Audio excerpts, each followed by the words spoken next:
Boxeur olympique, porte-étendard français et symbole d'une très grande famille de combattants, il est le dernier champion du monde WBC français en date et son histoire tient de la légende. Amateur de combat, bienvenue sur l'Olympe. Aujourd'hui, on vous présente le parcours d'un des plus grands boxeurs français de l'histoire, Nordine Oubaly. Je te touche, dis gauche comme Oubaly, j'hésite entre Melbourne ou Bali.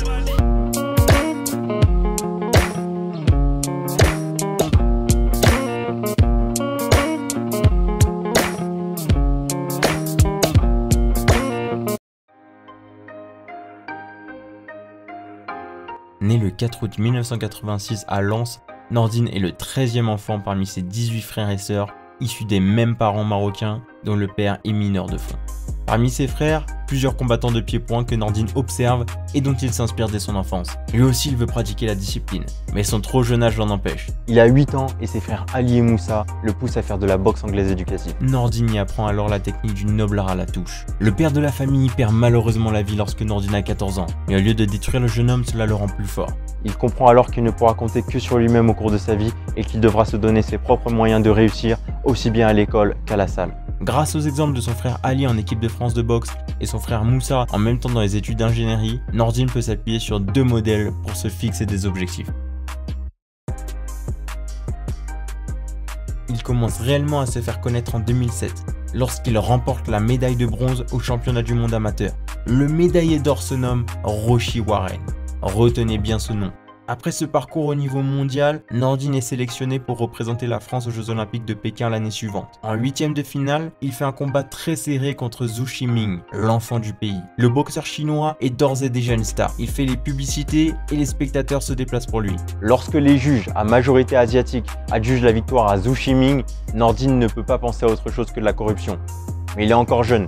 Il est prêt à repartir de plus belle. En 2012, Nordine arrive à Londres pour prendre sa revanche sur les Jeux Olympiques. Malgré une blessure à la main durant tout le tournoi, il passe les 16e de finale, les 8e en battant Rauchi Warren, l'ancien champion du monde dans un combat très serré, puis arrive en quart contre l'Irlandais Michael Conlan. Oh non, oh non, oh non, ah non, c'est pas juste, c'est pas normal ça. Il mérite pas, il a fait tout le combat Nordine Oubaly. Là, le débat n'est même pas ouvert, c'est un vol clair et net. Personne ne comprend pourquoi Nordine est donné perdant, si ce n'est à cause de la nationalité de son adversaire. Après Londres, il décide d'arrêter sa carrière et ne s'intéresse plus au sport d'élite, dont il dit que le milieu lui déplaît. Il se marie, change de vie, se fait opérer de la main, il ne veut pas devenir un boxeur professionnel. Pour lui, il a fait le tour de ce qu'il voulait faire. C'est son frère Ali, 2 ans plus tard, qui parvient à pousser Nordine vers une entrée dans le monde professionnel. Ali lui parle d'aller chercher un titre mondial un jour afin de couronner réellement le chemin de sa longue carrière, commencée depuis la boxe éducative étant enfant.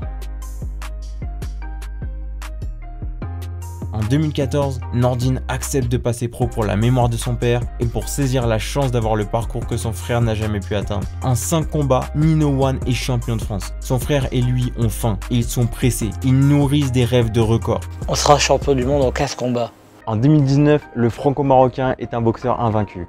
En 14 combats, il obtient 14 victoires, dont 11 par KO. La particularité exceptionnelle de Nordine, c'est ça. Un combattant poids coq qui finit 78% de ses combats par KO. Délaissé par le public pour son style de boxe patiente et technique, la catégorie commence à reprendre du galon grâce à des boxeurs comme Nordine Oubaly et Naoya Inoue qui enchaînent les KO. Cette particularité de Nordine sera remarquée et récompensée.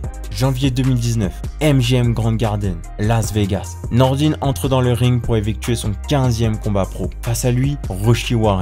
Numéro 1 mondial, ex-champion du monde amateur en 2007, ex-champion du monde professionnel WBA et IBO, premier américain à faire 3 fois les Jeux Olympiques. La mythique ceinture vacante WBC est en jeu et les Américains prévoient d'envoyer Nordine au casse-pipe. C'est mal connaître le Lensois. Dominé par la précision de Warren dans le début du combat, Nordine est surpris par l'Américain et a du mal à voir ses coups venir en raison d'un problème oculaire. À partir du 7e round, Nino One se réveille et déchaîne les envers sur son adversaire. Peu à peu, il reprend l'ascendant jusqu'à ce que sonne la cloche du 12e et dernier round. La suite appartient à l'histoire.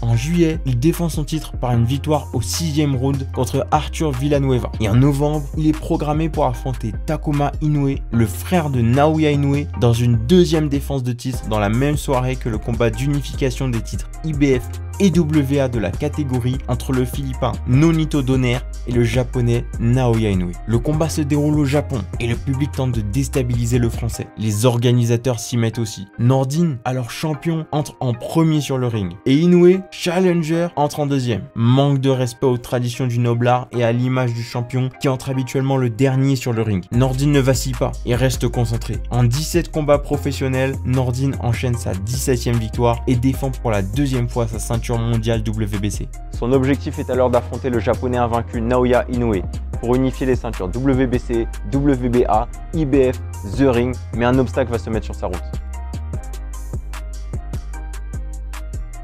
À la suite de sa deuxième défense de titre, il est d'abord prévu que Nordine affronte Nonito Donaire, ex-champion WBC et unifié de la catégorie. Mais malheureusement, notre champion est touché par le Covid-19 et doit mettre entre parenthèses sa carrière. Le boxeur lensois revient en mai 2021 pour défendre son titre une troisième fois contre Nonito Donaire. Le combat ne se passe pas comme prévu. Nordine est mis KO au 4e round, perd pour la première fois de sa carrière professionnelle et voit sa ceinture arrachée de ses mains pour repartir aux Philippines. Marqué fortement par l'événement, Nino One décide de mettre fin à sa carrière et de prendre du recul sur la boxe. Lui qui s'entraînait et vivait en région parisienne depuis plusieurs années, décide de retourner vivre dans le Nord pour retrouver les siens, ses souvenirs, des soutiens populaires et la passion qui l'avait poussé à accomplir tout ce qu'il a accompli. Se sentant poussé par une pression médiatique et populaire, il fait un retour sur le ring de Douai en avril 2023, 2 ans après sa retraite. Combat de trop peut-être, Nordine perd le combat à la décision partagée des juges contre un Ricardo Martinez au palmarès de 9 victoires pour 9 défaites. Aujourd'hui, Nordine se pose des questions sur la suite de sa carrière. Le boxeur de 36 ans, qui avait enfilé les gants pour la première fois à 8 ans, a réussi à marquer l'histoire de la boxe, de son pays, de sa région et de sa famille. Quelle que soit la suite pour lui, c'est un exemple, un modèle de réussite et de travail.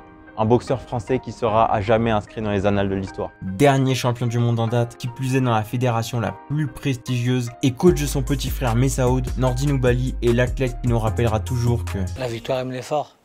Abonne-toi à la chaîne Olympe Fighting pour découvrir des interviews, démonstrations et histoires sur tous les sports de combat. Et si cette vidéo t'a plu, n'hésite pas à laisser un j'aime et à nous dire en commentaire quel athlète tu voudrais qu'on présente dans la prochaine vidéo.